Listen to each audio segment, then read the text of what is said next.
حضرت موسیٰ علیہ السلام اور خضر علیہ السلام کی ملاقات ہوئی تو اس شرط پر اجازت دی گئی کہ آپ کوئی سوال نہیں کریں گے۔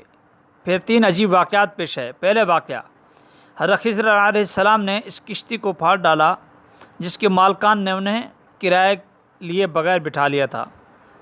دوسرا واقعہ کہ ایک معصوم بچے کو قتل کر دیا۔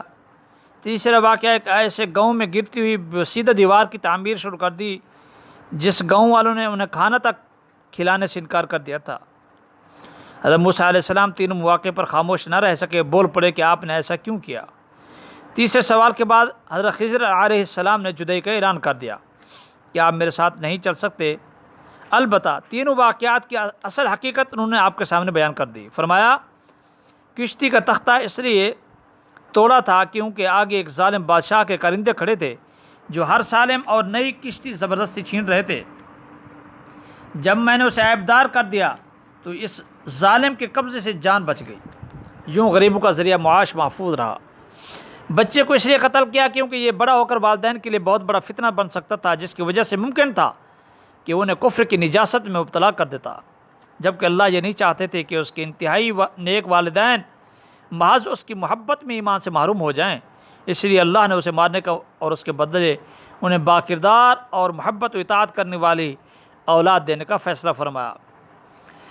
تیسرا کام میں نے جو کیا ہے وہ گرتی ہوئی دیوار اس لیے تعمیر کی کیونکہ وہ 2 یتیم بچوں کی ملکیت تھی۔ ان کے والدین اللہ کے نیک بندے تھے۔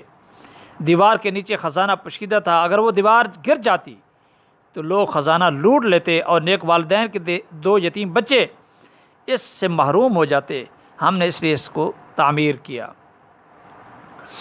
حضرت موسیٰ علیہ السلام اور خضر علیہ السلام کے واقعہ سے ہمیں یہ سبق ملتا ہے کہ ہمارے سامنے شب و روز جو واقعات پیش آتے ہیں، کسی کو جوانی یا بچپن میں موت آ جاتی ہے، کوئی حادثے کا شکار ہو کر زخمی ہو جاتا ہے، کسی کی عمارت گر جاتی ہے، کسی کا چلتا ہوا کاروبار ختم ہو جاتا ہے، اس کے پیچھے بڑے پس پردہ بڑے عجیب و غریب حکمتیں اور حقائق پوشیدہ ہوتے ہیں۔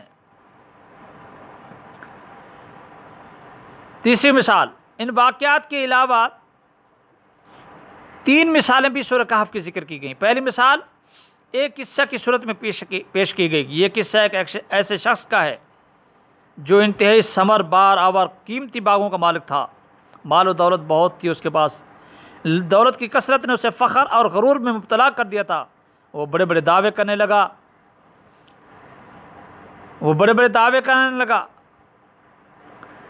اسے یہ غلط فہمی ہو گئی کہ یہ شاید مال دولت شہرت ہمیشہ میرے پاس رہے گی، اور اس کے صاحب ایمان دوست اسے بہت سمجھانے کی کوشش کرتے، انہیں کچھ سمجھ میں نہ آتا،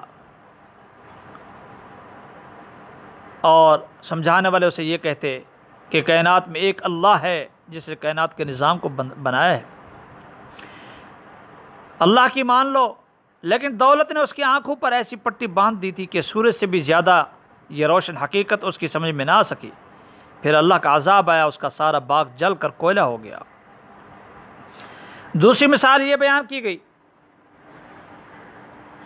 کہ اللہ سبحانہ و تعالیٰ نے یوں بیان فرمائی کہ ان کے سامنے دنیا کی زندگی کی مثال بیان کرو۔ ان کی مثال ایسی ہے جیسے زمین کی رویدگی کا معاملہ۔ آسمان سے ہم نے پانی برسایا اور زمین کی رویدگی اس سے مل جل کر ابھر آئی اور خوب پھلی پھولی۔ پھر کیا ہوا؟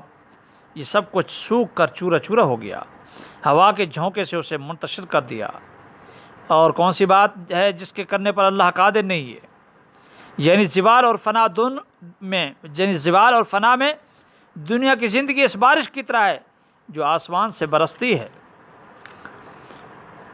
اسی کی وجہ سے پوری زمین سرسبز ہو جاتی ہے، فصلیں اگتی ہیں، پھول کھل جاتے ہیں، ہر طرف خوشنما منظر دکھائی دیتا ہے۔